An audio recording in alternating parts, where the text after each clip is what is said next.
para ma-relate yung double reinforce na analysis doon sa single reinforce analysis. Na makikita nyo talaga na halos walang diferensya sa solution. So meron lang madadagdag pero napakaliit ng madadagdag dito, no, sa solution natin.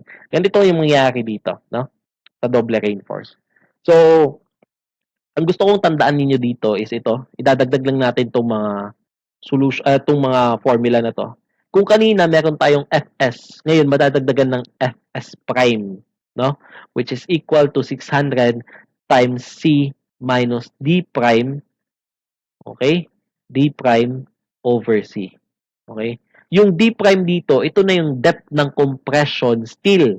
Yung area ng compression steel, AS prime. Katulad lang din sa WST. Okay? Halos parehas lang yan sila. Okay? So, yung dalawang yan lang yan, dalawang formula lang, dalawang parameter lang na to, ito lang yung madadagdag. At saka yung compressive force ng steel. Okay? Kanina meron tayong tensile force ng steel. Ngayon, may compressive force na tayo ng steel. Sige, puntahan natin tong next problem natin. Okay? Puntahan natin to. So, simply supported, sabi dito sa situation 3, which is the third example, a simply supported beam is reinforced with 428 mm diameter at the bottom and 228 mm at the top of the beam. Steel covering to centroid of reinforcement is 70 mm at the top and at the bottom of the beam.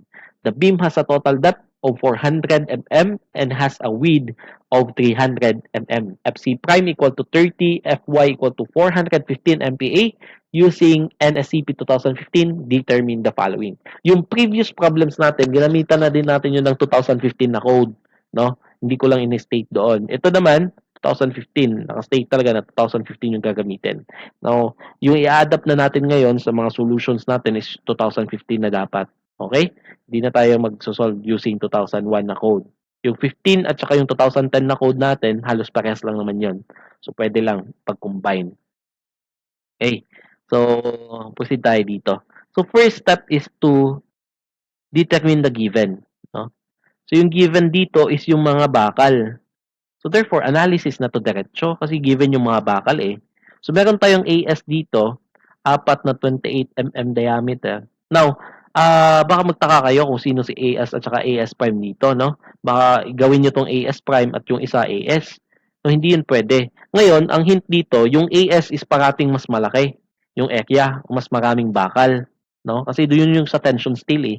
Mas marami dapat bakal dun sa tension side since yung bakal lang yung nag-resist ng bending doon. Eh doon sa compression side, merong bakal at saka merong concrete. 'Di ba? Na-discuss na din natin yan doon sa WSD na mas maliit yung bakal doon sa compression side talaga. Okay? So dito, yung apat na 28 mm at the bottom daw, no? So nasa bottom yung location nito. So yung AS prime naman is 228 mm diameter. Sa taas naman to ng beam, sa top part ng beam. Meron tayong steel covering dito na binigay which is equal to 70 mm. Yung steel covering, ito yung distance from the centroid of bars papunta sa adjacent fiber. Matatandaan ninyo. So, that is 70 mm binigay dito. Yung total depth binigay at saka yung width. So, we have B times the H. Ayan, B times H. So, we have 300 yung base. Unahin parati yung base.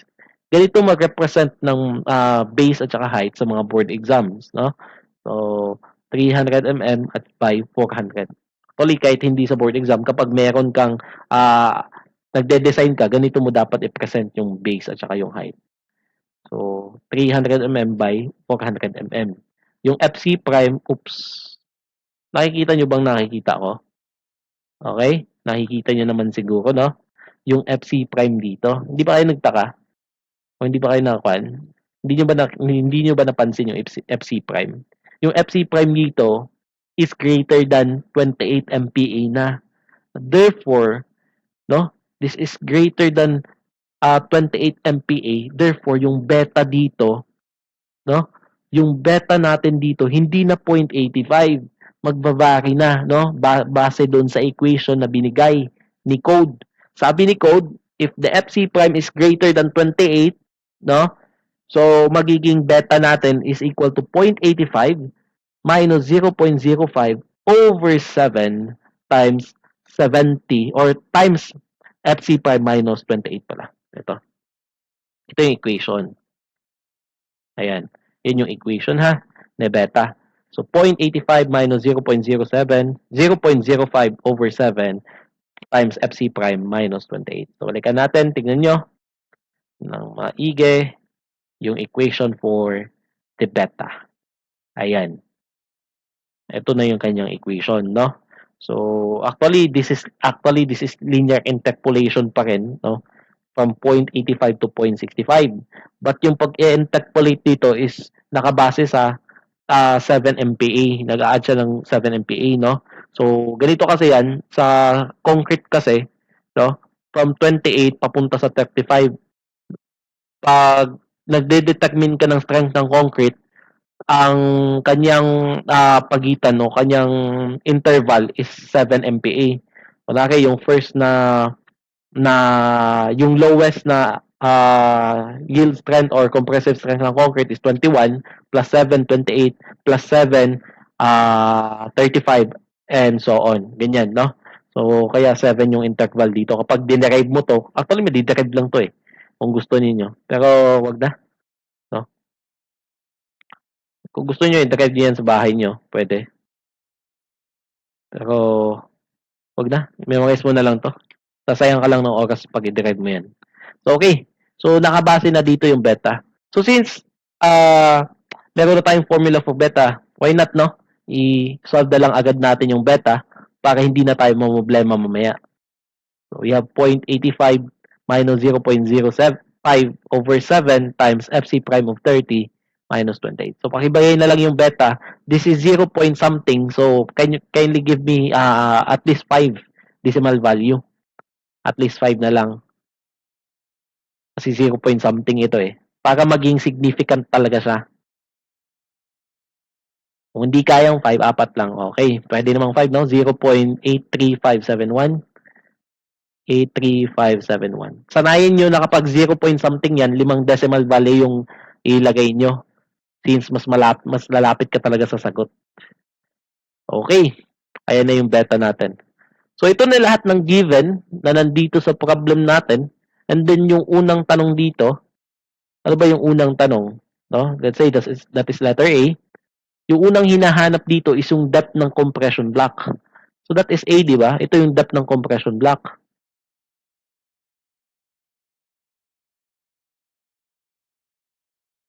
So, since given yung mga bakal dito, analysis ulit ito. No? Analysis.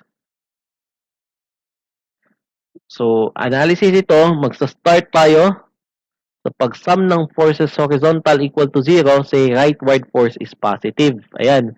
So, expose ko muna dito yung mga forces natin. Gawa muna ako dito ng mga, ano to?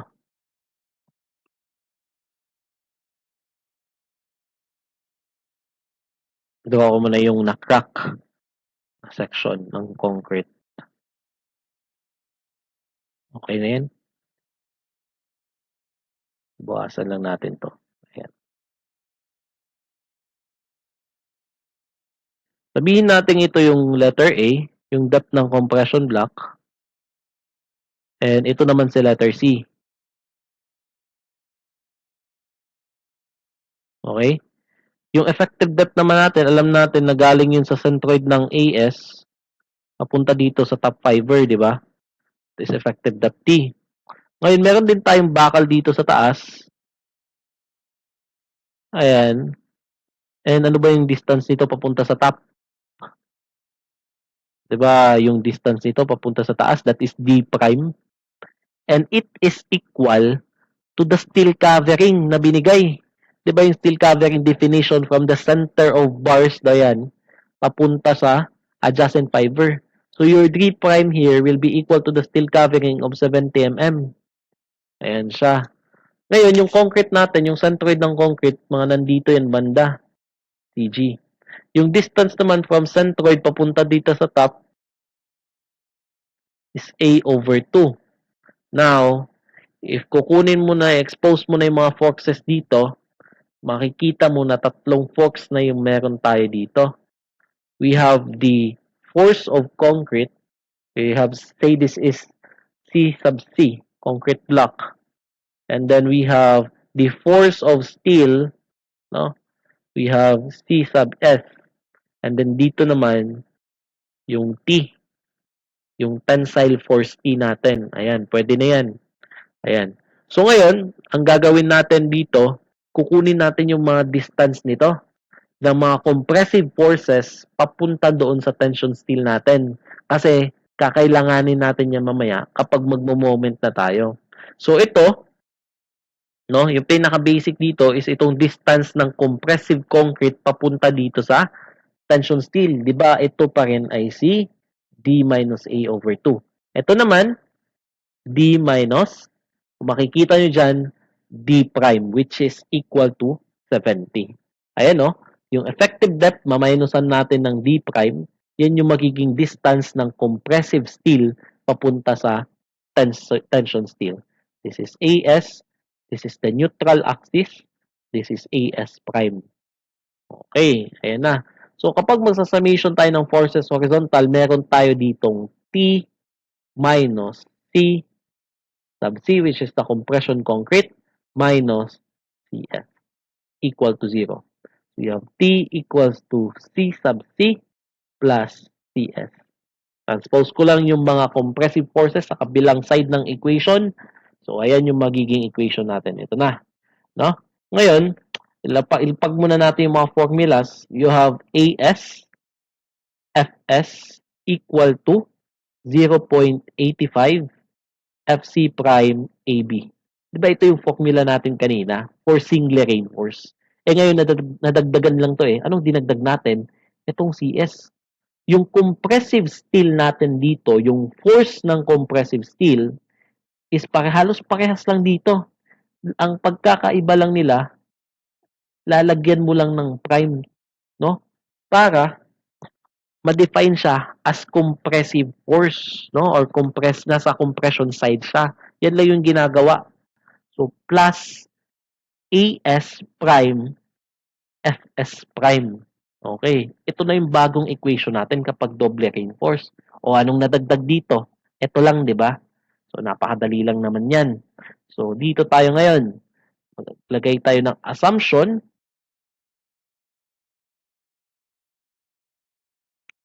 Ayan. Dalawa na yung magiging assumption natin dito. Since dalawa yung ating bakal, no? Meron tayo sa compression and sa tension side. So, first assumption is for the tension steel. So, sabihin natin dito, tension steel yields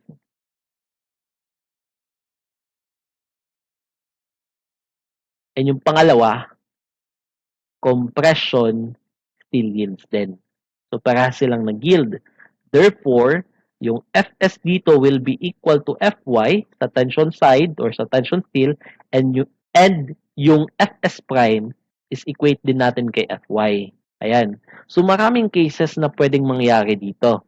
Pwedeng mag-yield yung dalawa, pwedeng mag-yield lang yung tension side or yung compression side.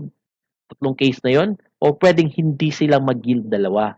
Yung both tension and compression steel will not yield. Or both will yield or either of the two will yield. So, ganun yung pwedeng mangyari dito. So, okay. So, yung assumption natin, first assumption, para ma-simplify natin, no, is yield natin yung dalawa. We'll assume that the two steels for tension and compression will yield. So, we have the equation now. We'll simplify to this. ASFY 0.85 FC prime AB plus AS prime FY, no? FS prime is equal to FY since compression still yields. Ayan. So, ito na. So, pag na lang natin yung mga given. So, for AS, ilan ba yung AS natin? I think that is 4 na 28, no? 4 na 28 at 28 yan eh, yung given. So, yun. You have 4 na 28 for AS. FY is equal to 415. So, equal to 0.85. FC prime is 30. A is unknown, no? And B here, ilan ba yung B natin? 300, yung base ng beam, plus AS prime, you have pi over 4, 28 squared times 2, dalawa lang yan, times Fy of 415. So, bale, makukuha natin yung A ngayon. Of course, naka-mm yung A natin. After we get A, we get the value of C, and then we check for Fs and Fs prime. So, dalawa na yung i-check natin ngayon. Kanina, isa lang. So, ilan ba yung magiging natin, value ni A? Ilan ba yung value ng A dito?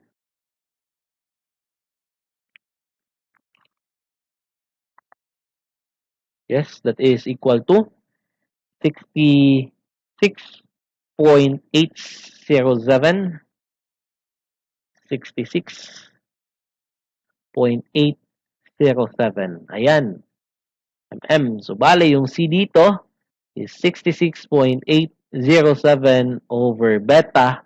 Nakuha na natin yung beta. It is equal to 0.83571.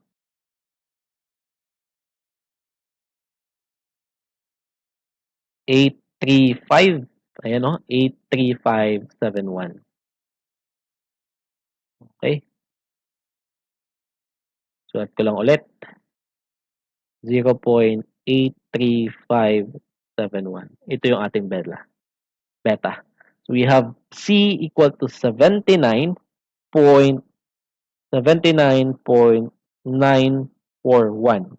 Sakto ba?